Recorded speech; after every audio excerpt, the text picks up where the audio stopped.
ये बात है 1971 की, जब north west Orient airlines flight 305 को उड़े हुए बस कुछ चंद मिनट ही गुजरे थे कि फ्लाइट में सबसे पीछे बैठे हुए एक पैसेंजर ने एक एयर होस्टेस को अपने पास हंसते हुए बुलाया और एक चिट्ठी दी, जिसके अंदर कुछ ऐसा लिखा था जिसने पूरे अमेरिका में हलचल मचा दी।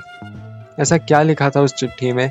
ऐसा क्या हुआ था उस दिन जिसके बाद अमेरिका की सबसे बड़ी इंटेलिजेंस एजेंसी उस आदमी को आज दिन तक ढूंढ रही है? आज लगभग 50 साल बाद भी एफबीआई इस आदमी को नहीं ढूंढ पाई। इस वीडियो में हम लोग बात करने जा रहे हैं एक ऐसी मिस्ट्री के बारे में जो आज दिन तक सुलझाई नहीं गई। ये बात है 24 नवंबर 1971 की, जब ये नॉर्थ वेस्ट ओरिएंट एयरलाइंस का ये एयरप्लेन बोइंग 727 पोर्टलैंड से सिएटल तक का सफ़र शुरू करता है। इस फ्लाइट में 37 पैसेंजर और 6 क्रू मेंबर्स थे। इन पैसेंजर्स में एक आदमी डैन कूपर नाम से इस फ्लाइट की टिकट $20 में खरीदता है।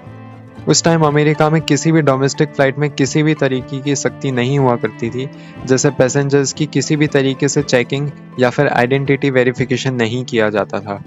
ये फ्लाइट मात्र 45 मिनट की थी। डैन कूपर इस फ्लाइट में एक मिरर सन ग्लासेस और टिपिकल बिजनेसमैन की तरह ड्रेस होकर बोर्ड करता है और फ्लाइट की सबसे आखिर की सीट पर जाके बैठ जाता है। दिन के 2:58 पे ये फ्लाइट टेक ऑफ करती है और थोड़ी देर बाद में डैन कूपर अपनी सिगरेट जलाता है। उस टाइम फ्लाइट में किसी भी तरीके की सख्ती नहीं हुआ करती थी, तो पैसेंजर्स के द्वारा सिगरेट लाइट करना काफ़ी ज़्यादा नॉर्मल था। थोड़ी देर बाद में डैन कूपर पीछे मुड़ा और एक एयर होस्टेस को एक चिट्ठी देता है। इस चिट्ठी के अंदर कुछ ऐसा होता है कि पूरे अमेरिका में हलचल मच जाती है।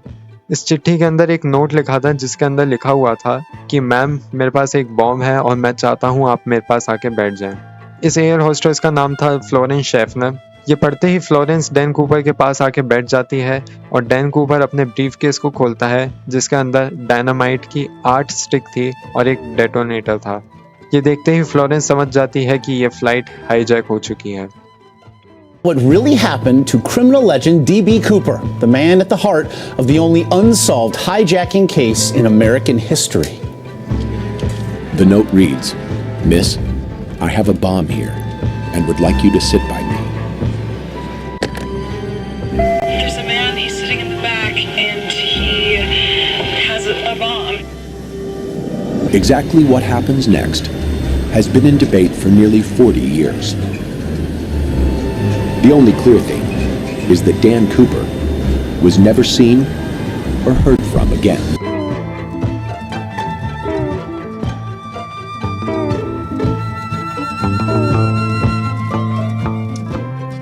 डैन कूपर की टोटल में 3 डिमांड्स थी। उसको $20 के $1,00,000 चाहिए थे सिएटल में, यानी कि $2,00,000 उसको चाहिए थे। दूसरी डिमांड ये थी कि उसको 4 पैराशूट चाहिए थे और तीसरी डिमांड की उसको सिएटल में फ्लाइट की रिफ्यूलिंग चाहिए थी। डैन कूपर ने इनडायरेक्टली ये बोला कि अगर इसकी ये 3 डिमांड नहीं मानी तो वो ये बॉम्ब ब्लास्ट कर देगा।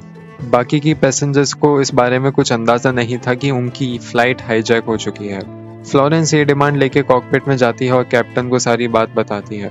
एक दूसरी एयर होस्टेस जिसका नाम टीना मकलो था, वो डैन कूपर के पास इंटरकॉम लेके आ जाती है, जो कि पायलट और डैन कूपर के बीच में मैसेज पहुंचाने का काम कर रही थी।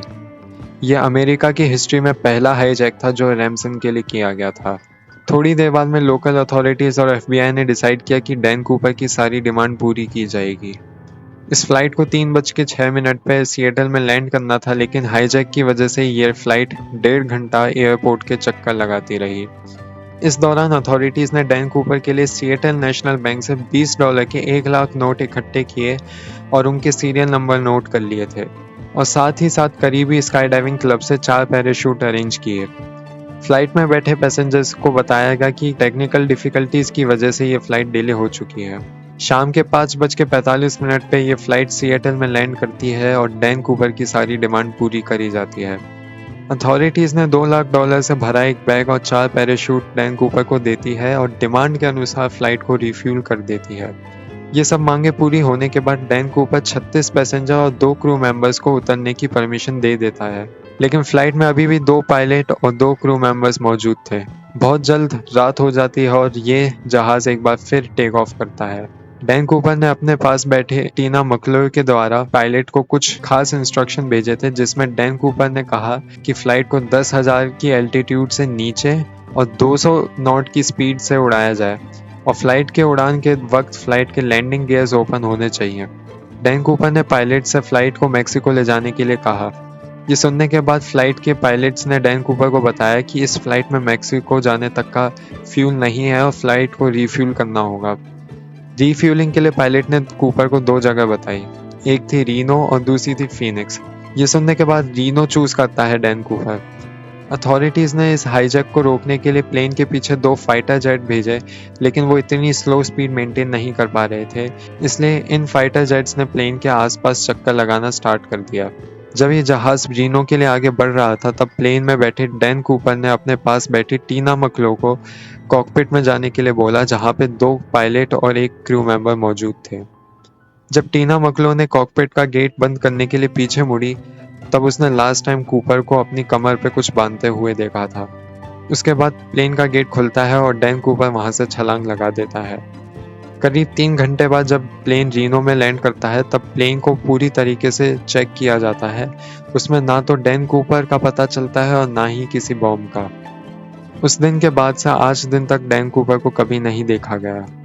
प्लेन का गेट खुलने के कारण अथॉरिटीज को यह पता चलता है कि डैन कूपर ने सिएटल और रीनो के बीच में ही कहीं पे छलांग लगा दी थी।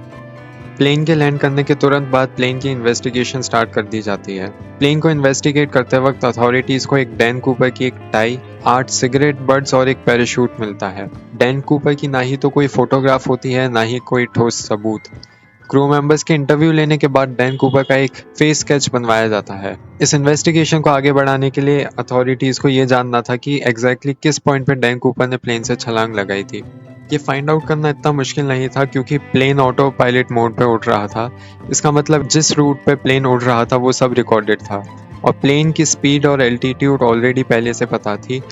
और फ्लाइट रिकॉर्डर की मदद से पता चलता है कि रात के लगभग 8 बजे प्लेन का गेट खुला था। ये सब स्टडी करने के बाद डैन कूपर का एक ड्रॉप एरिया क्रिएट किया जाता है और इस एरिया में छानबीन चालू कर दी जाती है। ये 45 स्क्वायर किलोमीटर का एरिया घने जंगल, बड़े बड़े पहाड़ों से घिरा हुआ था। एरियल टीम और लैंड सर्च टीम ने ये पूरा एरिया सर्च कर दिया, लेकिन ना तो डैन कूपर और ना ही पैसों का नाम और निशान मिलता है। जब इतनी बड़ी इन्वेस्टिगेशन करी गई और किसी भी तरीके का सबूत हाथ नहीं लगा तो कुछ लोगों को लगा कि डैन कूपर मर गया होगा।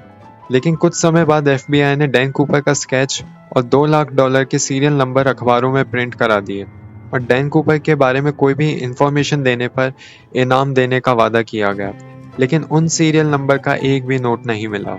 करीब 9 साल बाद 1980 में वॉशिंगटन में कोलंबियन रिवर के पास में एक बीच था जिसका नाम टीना बार बीच था। वहाँ पे एक दिन एक बच्चा अपने पेरेंट्स के साथ खेल रहा था और उस बच्चे को वहाँ पे $5,800 मिले। जब बच्चे के पेरेंट्स ये नोट लेके FBI के पास गए तो उन्हें पता चला कि ये नोट के सीरियल नंबर डैन कूपर के नोटों से मिलते हैं। डैन कूपर के केस में ये पहली लीड थी जो 9 साल के बाद मिली थी, पर इस लीड ने केस को सॉल्व करने के बजाय इस केस को और कॉम्प्लेक्स कर दिया। ऐसा इसलिए था क्योंकि ये पैसे ड्रॉप लोकेशन से 27 किलोमीटर दूर मिले थे। पहले ये अज्यूम किया गया कि ये पैसे डैन कूपर से ही ड्रॉप जोन के लुइस रिवर में गिरे होंगे और वहां से बहते हुए कोलंबियन रिवर तक पहुंच गए होंगे। बट बाद में पता चला कि कोलंबियन रिवर तो अपोजिट डायरेक्शन में फ्लो करती है, यानी कि ये पैसे लुइस रिवर से कोलंबियन रिवर तक पहुंच ही नहीं सकते थे। इन्वेस्टिगेशन में ये पता चला कि टीना बार बीच में जहां से ये पैसे रिकवर किए गए थे वहां पे 1974 में खुदाई का काम किया गया था। इस काम में इस बीच पे एक्स्ट्रा मिट्टी डाली गई थी और मिलने वाले पैसे इस मिट्टी में पाए गए थे। इस इंफॉर्मेशन से ये पता लगा कि ये डैन कूपर या फिर उसके किसी साथी ने केस को और उलझाने के लिए 3 साल बाद आके ये पैसे यहाँ दबाए होंगे। इस केस को लेकर डैन कूपर के जैसे दिखने वाले लोगों से इन्वेस्टिगेशन करी गई, लेकिन उससे कुछ केस में प्रोग्रेस नहीं हुई। इस केस को लेकर कई थ्योरीज बताई जाती है, जिसमें से एक थ्योरी ये कहती है कि डैन कूपर एक ट्रेन मिलिट्री कमांडो था, क्योंकि जो पैराशूट वो अपने साथ लेके गया था वो किसी मामूली आदमी से ऑपरेट नहीं किया जा सकता था। इस डैन कूपर के केस में अथॉरिटीज के पास सबूत के नाम पे ये $5,800, एक स्केच, एक टिकट जिसमें डैन कूपर ने अपना नाम खुद लिखा था और एक टाई जिसमें क्लिप लेफ्ट साइड में लगी हुई थी, जिससे ये पता चलता है कि डैन कूपर लेफ्ट हैंडेड था। दोस्तों, ये थी कभी ना सुलझाई गई डैन कूपर की कहानी। अगर वीडियो पसंद आई हो तो यहाँ पे क्लिक करके मेरी टाइटैनिक वाली वीडियो देख सकते हो। बहुत बहुत शुक्रिया।